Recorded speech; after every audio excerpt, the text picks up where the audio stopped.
Hello guys! For today's video ay magluluto tayo ng crispy chicken feet.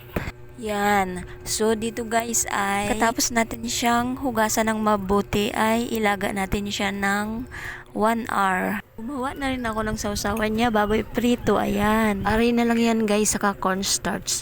Tapos nilagyan ko ng powder na paminta. At dito guys ay piniprito ko na siya. Wow. Medyo kailangan lang ng maraming mantika para parang lumangoy siya sa mantika para mas crispy. At dito guys ay luto na siya. Ayan.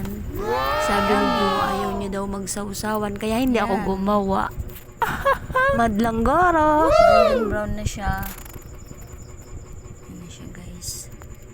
Kain tayo. Magandang gabi sa lahat. Totoo guys ay pagdating ni Jua, para asay niya yan. Pinapak niya ng pinapak. So ito lang muna. Magandang gabi. Good night everyone.